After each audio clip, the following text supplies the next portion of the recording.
Dieu a tellement aimé le monde qu'il a donné son Fils unique.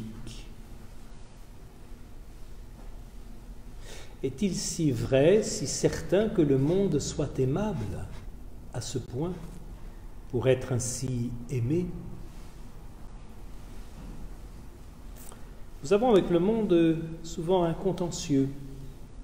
Nous en parlons parfois avec mépris, parfois même avec de la haine. On parlera de la haine du monde. Et quelquefois on se comporte, nous chrétiens, en enfants un peu indignes de ce Seigneur qui a tellement aimé le monde. Alors sans doute faut-il, pour être un peu plus à l'aise dans cette question de la relation au monde, se rappeler qu'il y a chez saint Jean deux sens à ce mot.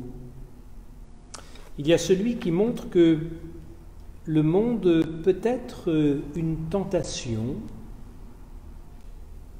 Ce monde, en fait, dont il nous rappelle que, oui, lors même qu'il est visité par la lumière,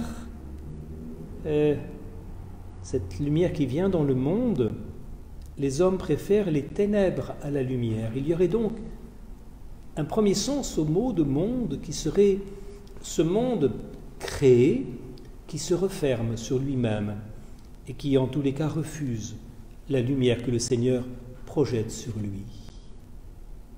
En ce sens, le monde devient une tentation et on se rappelle que dans l'histoire de l'Église, il y a tout un courant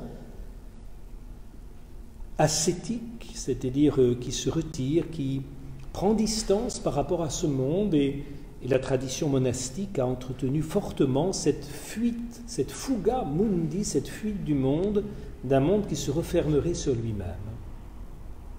Mais reconnaissons que quelquefois on s'est fait piéger dans cette dynamique et qu'on a perdu peut-être le témoignage que nous avons à donner pour ce monde, y compris qui se ferme sur lui-même, qui est un témoignage de l'amour de Dieu pour lui. Jamais ce refermement du monde sur lui-même n'a dispensé, n'a découragé le Seigneur de l'aimer. Et nous devons d'abord être des témoins d'un Dieu qui aime ce monde, avec ses obscurités, comme bien sûr avec sa lumière.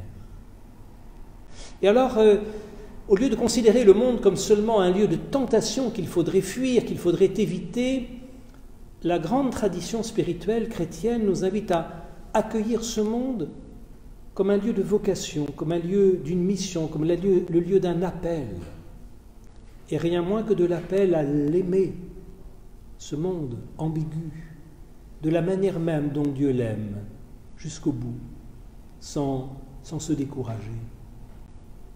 Et sans doute faudrait-il retrouver alors des mots justes.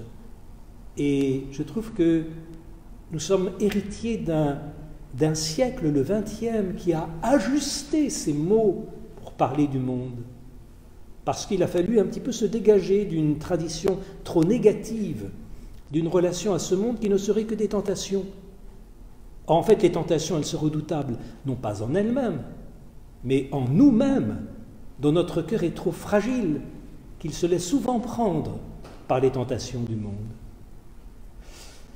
L'attrait de la richesse, l'attrait du pouvoir, l'attrait du plaisir, mal maîtrisé, mais c'est dans notre cœur qu'elle se joue, cette tentation. Ne renvoyons pas toujours au monde extérieur ce qui est tout simplement nos propres fragilités. Et retrouvons plutôt cette relation saine du Seigneur nous invitant à aimer ce monde, à nous consacrer à lui. Et nous avons dans ce XXe siècle des très beaux exemples de spirituels qui ont su ne pas tomber dans les pièges du monde, dans les tentations du monde, et cependant ils habitaient ce monde avec justesse, comme signe de cette présence de Dieu dans le monde. Car ce qui fait le cœur de notre foi, c'est que le Seigneur est venu habiter ce monde dans ses ambiguïtés, encore une fois, non pour le condamner, nous rappelle saint Jean, mais pour le sauver.